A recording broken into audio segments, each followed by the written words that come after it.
उत्तर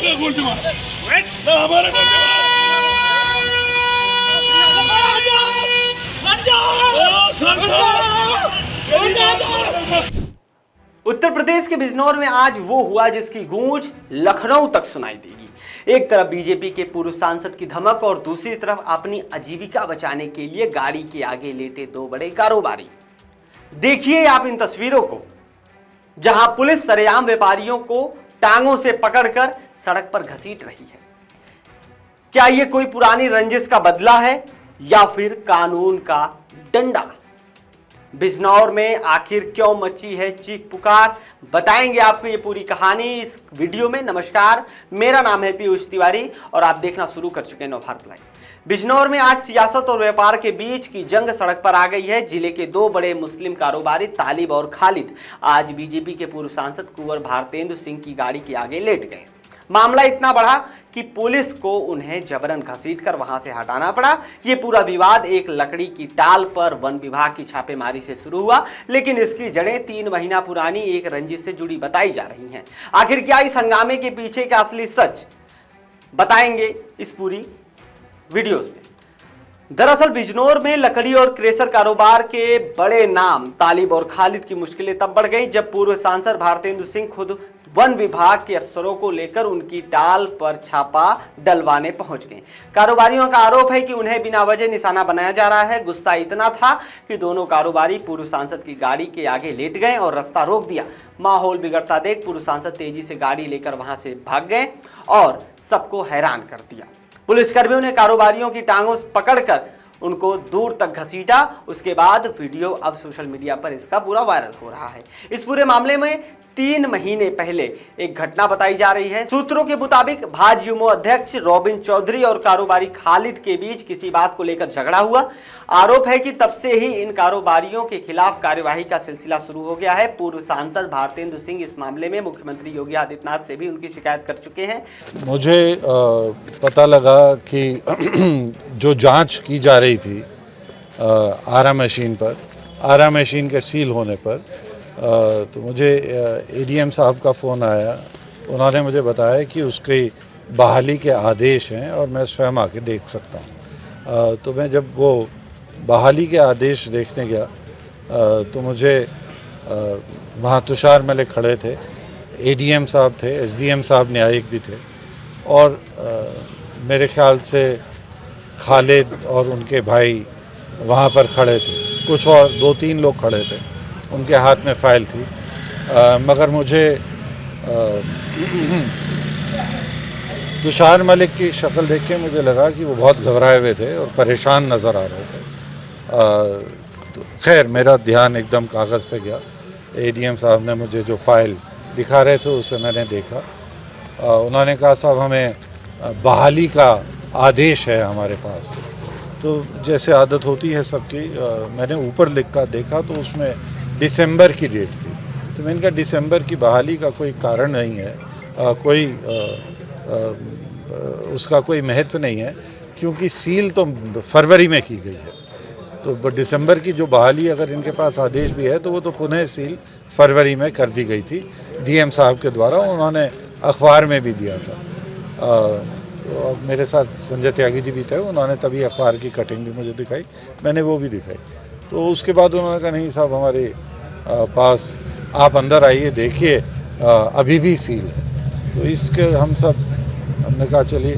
फिर उन्होंने कहा हमने सील तोड़ा, हमारा सील टूटी हुई है, आप आके देख लीजिए। तो एडीएम और एसडीएम, क्योंकि वो तो कह रहे थे बहाली है, वो भी थोड़ा अजीब सा लगे और फिर हमने कहा चलिए देख लेते हैं। और इस तरह से वो हमें बिल्कुल अपने आरा मशीन का मेन गेट बंद था। ये अपने आप में बड़े शक का विषय है कि अगर बहाली का आदेश था तो मेन गेट खुला होना चाहिए था। साइड के गेट से वो ले गए हमें अंदर और बहुत बड़ा हाथा है अंदर। पहले एक आरा मशीन आती है, अंदर आके फिर वहाँ से घूम के हम फिर मेन गेट की ओर आए, मगर मेन गेट से दीवार लंबी लगी हुई है। और वहाँ पर हम जैसे ही हमने वहाँ देखा तो उसमें सील तो लगी हुई थी, मगर वो जो सील जो होती है लाल रंग का मोम का जो निशान होता है, लाख का जो होता है, वो नहीं था और सिर्फ एक कपड़ा लगा हुआ था। तो मैंने कहा ये पहली बात, सबने कहा कि साहब ये पहली बात तो है, ये टूटा हुआ है और ये लगा हुआ नहीं है। प्रेस भी थी वहाँ पर, मैंने उनसे कहा कि आप आइए देखिए, इसके पास से लीजिए, तो वो इसे सब लेने लगे। इसी को देख के वो फिर से गाली गलौज करने लगे और हमें वहाँ पे रोकने की कोशिश करी, फ़ोन करने लगे, हल्ला मचाने लगे कि देखते हैं तुम यहाँ से कैसे बाहर जाओगे, और एक माहौल बिगाड़ने की उन्होंने कोशिश करी। फ़ोन करने लगे, हम अभी बुलाते हैं भीड़। तो मैंने कहा आप जिसे चाहे बुला लीजिए। एसडीएम न्यायिक ने कहा नहीं सर यहाँ से चलते हैं। तो हम ऐसे ऐसे वहाँ से बाहर गए।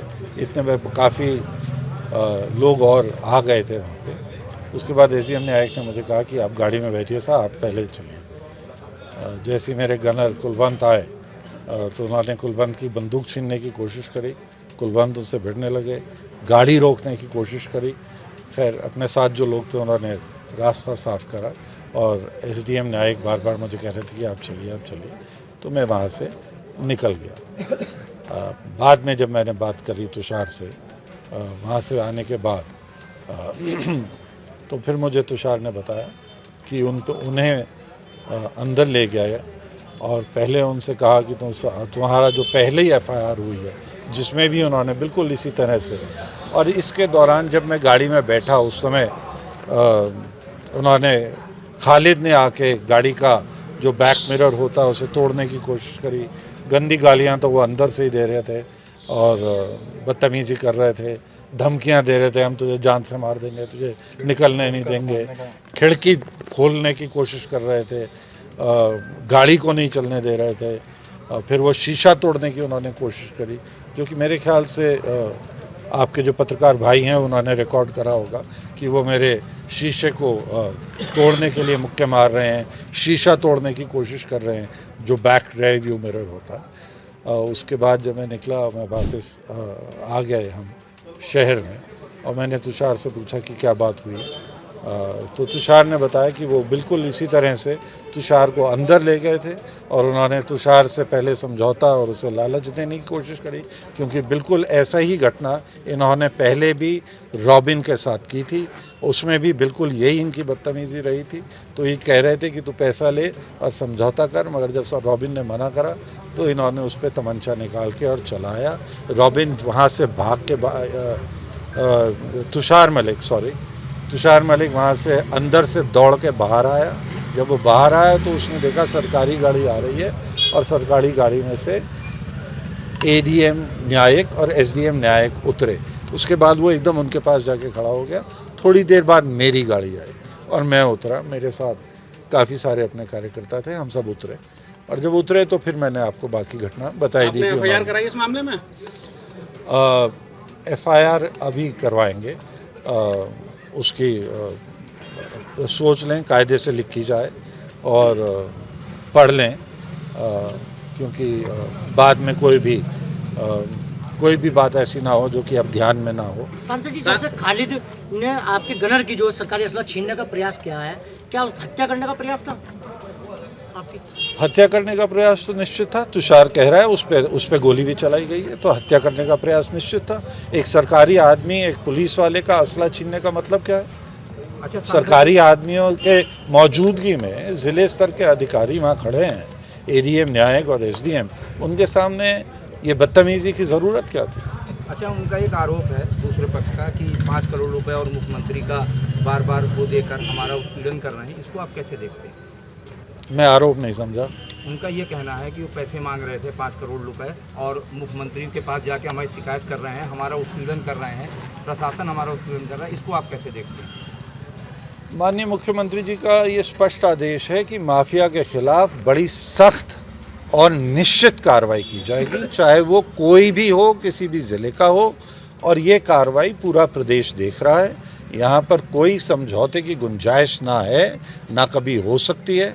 और जहाँ तक मुझे घूस देने की बात है, तो मैं तो शुरू से कहता हूँ, मुझे तो भगवान ने जन्म से ही इतना दे दिया कि मैं उसे ही नहीं संभाल पा रहा, मैं दूसरे से क्या लेकर करूँगा। मुझे इतनी अकल दे दें भगवान की, जितना मुझे मिला है मैं उसे ही संभाल लूँ, वही बहुत मेरे लिए आशीर्वाद। व्यापारियों का कहना है कि सत्ता के रसूख का इस्तेमाल कर उनके कारोबार को बर्बाद करने की साजिश की जा रही है। फिलहाल बिजनौर में तनाव का माहौल है और पुलिस बल तैनात भी। बिजनौर की इस घटना में प्रशासन और सत्ता पक्ष पर कड़ी सवाल खड़े कर रहा है। क्या वाकई में नियमों का उल्लंघन है या फिर रंजिश का नया तरीका? अपनी राय आप कमेंट बॉक्स में जरूर बताएं। फिलहाल देश और दुनिया की तमाम बड़ी खबरों से जुड़े रहने के लिए बने रहिए नवभारत लाइव के साथ। बहुत बहुत शुक्रिया।